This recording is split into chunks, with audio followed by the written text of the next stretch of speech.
સૌથી મોટો પેરેન્ટ્સ અને વિદ્યાર્થીઓનો એક સવાલ છે કે સર ઇમ્પ્રુવમેન્ટ એક્ઝામ મારે આપવાની છે તો શું હું એસીપીસીમાં ભાગ લઈ શકીશ?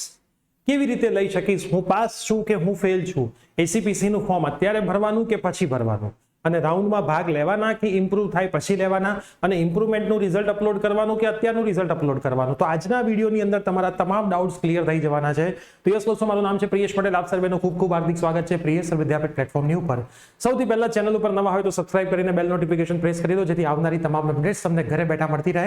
અને વોટ્સઅપ ગ્રુપ એડમિશનના જોડાવાના બાકી હોય તો ડિસ્ક્રિપ્શનમાં વોટ્સઅપ ગ્રુપની લિંક છે, ખાસ જોડાયેલા રહેજો એટલે એડમિશનની તમામ માહિતી મળતી રહેશે. હવે સૌથી પહેલા તો તમે પહેલા તો એ નક્કી કરો કે તમે બોર્ડમાં પાસ થયા છો કે ફેલ થયા છો. હવે જો તમે બોર્ડની અંદર પાસ થયા છો, તમે ઇમ્પ્રુવમેન્ટ એક્ઝામ નથી આપવાના, તો તમારે ફોર્મ ભરીને પ્રોસેસ ચાલુ કરી દેવાની છે. પણ તમે પાસ થયા છો ને ઇમ્પ્રુવમેન્ટ એક્ઝામ આપો છો તો પણ તમારે ફોર્મ ભરવાનું છે. ફોર્મ ભરવાનું છે અને મોક રાઉન્ડ અને ફર્સ્ટ રાઉન્ડમાં ભાગ લેવાનો જ છે. એક સીટ તો ફ્રીઝ કરી જ દેવાની છે, ભલે ઇમ્પ્રુવમેન્ટ આપવાની હોય. ફર્સ્ટ રાઉન્ડ અને સેકન્ડ રાઉન્ડ વચ્ચે તમારું મેરિટ બદલાશે, ત્યારે તમારે કોઈ જાતનું રિઝલ્ટ અપલોડ કરવાનું નહીં હોય. એ ઓટોમેટિક એસીપીસી ગુજરાત બોર્ડ પાસેથી લઈ લેશે. અને પછી આપણે રાઉન્ડ 2 માં આગળ કેવી રીતે વધશું એવું તમને એ વખતે શીખવાડીશ. હવે જો તમે ફેલ થયા છો તો તમે ફોર્મ તો ભરી શકો છો, કોઈ વાંધો નથી, મેરિટ જનરેટ નહીં થાય. હાલ ફોર્મ નહીં ભરો તો ફર્સ્ટ રાઉન્ડ પછી સેકન્ડ રાઉન્ડ વખતે ફરીથી ફોર્મ ઓપન થશે ત્યારે ભરવું પડશે, નકર કરતા ભરી રાખો છો તો કોઈ નુકસાન નથી. તમે મોક રાઉન્ડ અને ફર્સ્ટ રાઉન્ડમાં ભાગ જ નહીં લઈ શકો. આ બંને રાઉન્ડમાં મેરિટ જ નહીં બને તમારું. ફેલ થયા છો એટલે તમે ભાગ લઈ જ નહીં શકો. તમારું સીધું પાસ થશો તો સેકન્ડ રાઉન્ડમાં મેરિટ બનશે ને પછી તમે એડમિશન પ્રોસેસની અંદર ભાગ લઈ શકશો.